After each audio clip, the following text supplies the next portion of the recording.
The Danish royal family just dropped a bombshell that has sent shockwaves across Europe. King Frederik and Queen Mary have released an official statement that's changing everything we thought we knew about the modern monarchy. What they've revealed is so significant that royal watchers around the world are calling it a game changer. But before we dive into this explosive revelation, make sure you hit that subscribe button, smash the like button, and ring that notification bell because you won't want to miss any of the royal drama that's unfolding right before our eyes. The statement that everyone's talking about came directly from the Danish royal house, and it's unlike anything we've seen from the traditionally reserved Scandinavian monarchy. King Frederik and Queen Mary aren't just making headlines, they're rewriting the rulebook on how modern royals communicate with the world. The timing couldn't be more intriguing, coming at a moment when the couple has been facing unprecedented scrutiny and speculation about their future plans. Let's start with the most shocking revelation from their official statement.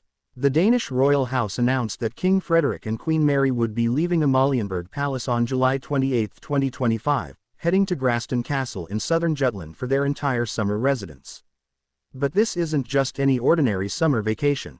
Sources close to the palace suggest this move represents something much more significant than a seasonal change of scenery.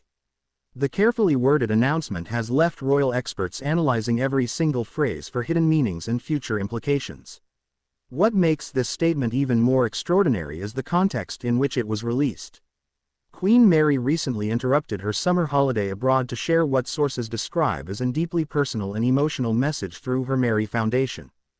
This unprecedented move of cutting short a private vacation to address the public directly shows just how urgent and important their recent communications have become. The fact that she chose to speak through her foundation rather than through traditional royal channels has royal commentators buzzing about what this could mean for the future of royal communications. But that's not all. The royal couple has been implementing what they're calling a revolutionary new media strategy that's causing quite the stir in royal circles. In their own words from an official statement, they declared that these are new kings, new times, new media realities that we all have to navigate. They emphasized that we have a new royal couple and things will be done differently. This strategy means that the crown will take full control over the messages and images that are shared with the public, marking a dramatic departure from traditional royal media relations. The implications of this new approach are absolutely staggering. King Frederik and Queen Mary are essentially announcing that they're taking control of their own narrative in ways that previous generations of royals never dared to attempt. They're not just adapting to modern times, they're actively reshaping what it means to be a royal in the digital age. This level of direct communication and media control represents a seismic shift in how the Danish monarchy operates. The timing of these announcements becomes even more intriguing when you consider the backdrop of recent events. The royal couple has been facing what some media outlets are calling constant pressure to adapt to social and technological changes. Their recent decisions reflect what appears to be a calculated strategy to maintain relevance and connection with the Danish people while dealing with the unique challenges that come with ruling in the age of social media and instant global communication. Royal watchers have noted that Frederik and Mary's behavior in recent months has drawn significant attention from the European press, particularly following their trip to the Faroe Islands. Sources suggest that the couple may be preparing for what could be described as a momentous announcement that would fundamentally change the course of the Danish monarchy. The speculation has reached such heights that some royal correspondents are describing the situation as being on maximum alert for potential major changes. What's particularly fascinating about their recent statements is how they've chosen to address the media directly rather than through traditional royal communications channels. The Danish royal family's communications team has been actively using social media platforms to manage what some outlets have described as the latest scandal involving the royal couple. This direct approach to communication represents a bold new strategy that's catching the attention of royal families across Europe. The personal nature of Queen Mary's recent communications adds another layer of complexity to this unfolding story. Her decision to speak through the Mary Foundation while interrupting her summer holiday suggests that whatever message she needed to convey couldn't wait for traditional royal protocols. This kind of immediate, personal communication style is virtually unprecedented in Danish royal history and signals a significant departure from the formal, measured approach that has traditionally characterized royal communications. King Frederik's role in these changes cannot be understated. Since becoming king following Queen Margrethe II's abdication on January 14, 2024, Frederik has shown himself to be a monarch willing to challenge traditional approaches to royal duties. His first New Year's speech as king was described by observers as poetic, and marked a distinctly different tone from previous royal addresses. The changes we're seeing now appear to be part of a broader transformation in how he and Queen Mary view their roles as modern monarchs. The couple's recent activities have also revealed their commitment to maintaining a strong connection with different parts of Denmark and its territories. Their planned summer tour itinerary, released by the Danish royal family on their official Instagram handle, shows a comprehensive program of engagements designed to strengthen their connection with the Danish people. This approach of using social media to announce official royal activities represents yet another example of their commitment to modern communication methods. But perhaps the most intriguing aspect of their recent statements is what they reveal about the future direction of the Danish monarchy. The emphasis on doing things differently, combined with their willingness to take direct control of their media presence, suggests that we're witnessing the emergence of a fundamentally new model of monarchy.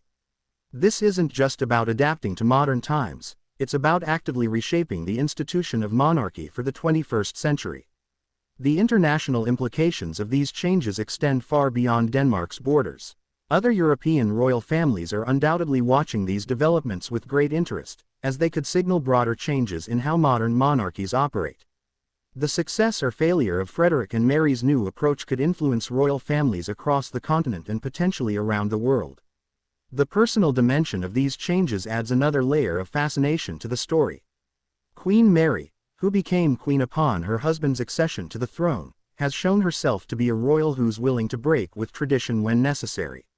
Her Australian background and modern approach to royal duties have always set her apart, but her recent actions suggest an even more revolutionary approach to her role as queen. The couple's decision to spend their entire summer at Graston Castle rather than splitting time between multiple residences also carries symbolic weight.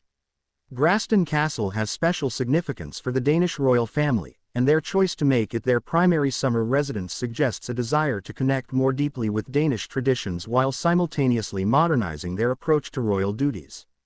The media strategy that Frederik and Mary have implemented represents perhaps the most significant change in royal communications in generations.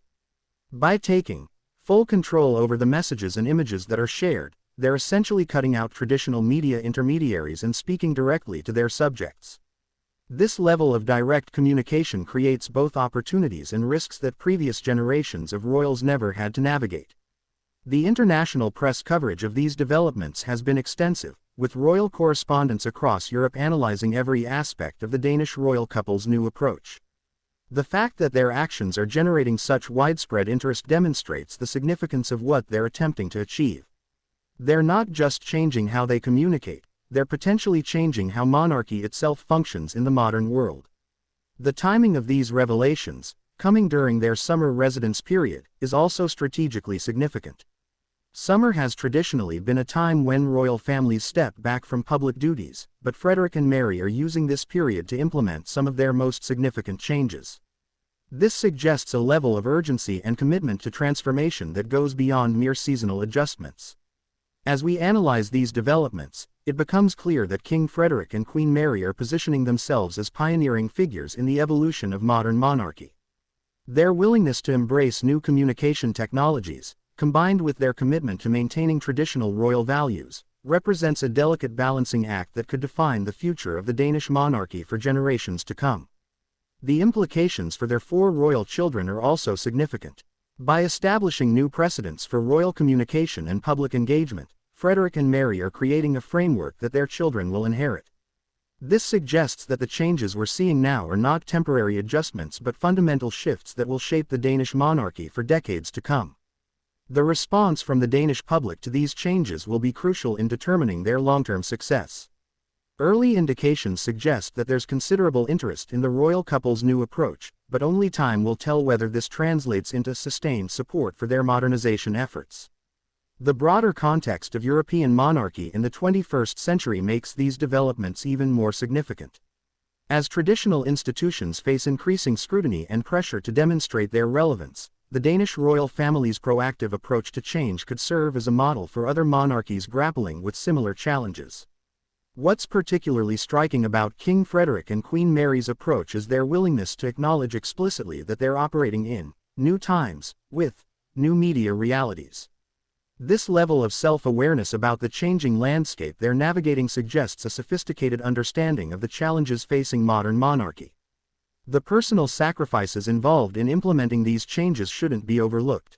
Queen Mary's decision to interrupt her holiday to make personal statements demonstrates the level of commitment required to manage a monarchy in the digital age. The constant availability and immediate response expectations of modern media create pressures that previous generations of royals never experienced. As we look toward the future, the success of Frederik and Mary's new approach will likely be measured not just by media coverage or public approval ratings, but by their ability to maintain the essential functions of monarchy while adapting to contemporary expectations. This balancing act between tradition and innovation represents one of the most significant challenges facing any modern royal family. The international dimension of their influence cannot be ignored. As successful examples of monarchical modernization, their approaches could influence royal families around the world. Conversely, any missteps could serve as cautionary tales for other monarchies considering similar changes. The technological aspects of their new communication strategy are particularly noteworthy. By leveraging social media platforms and direct digital communication, they're bypassing traditional gatekeepers and creating unprecedented levels of direct access to their subjects. This democratization of royal communication represents a fundamental shift in the relationship between monarchy and citizenry. The institutional changes represented by their new approach extend beyond communication to encompass broader questions about the role of monarchy in contemporary society. By actively reshaping their public engagement strategies, Frederik and Mary are essentially redefining what it means to be a constitutional monarchy in the 21st century.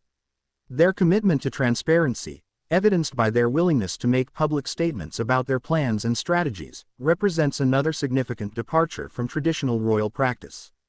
This level of openness creates both opportunities for greater public connection and risks of increased scrutiny and criticism. The global media attention their changes have attracted demonstrates the international significance of their reforms. Royal watchers around the world are studying their approach for insights into the future direction of monarchy as an institution. As we consider the full implications of King Frederik and Queen Mary's revolutionary approach to modern monarchy, it becomes clear that we're witnessing a pivotal moment in royal history. Their willingness to challenge traditional protocols while maintaining respect for royal traditions could serve as a blueprint for the future of constitutional monarchy worldwide. The courage required to implement such significant changes while under intense public scrutiny cannot be understated. Every decision they make is analyzed, criticized, and debated by media outlets around the world, yet they continue to push forward with their vision for a modernized Danish monarchy. Their success in balancing innovation with tradition will ultimately determine whether their approach becomes a model for other royal families or serves as an example of the risks involved in attempting such dramatic institutional changes. So what do you think about King Frederik and Queen Mary's revolutionary approach to modern monarchy? Are they pioneering the future of royal institutions, or are they taking dangerous risks with centuries of tradition?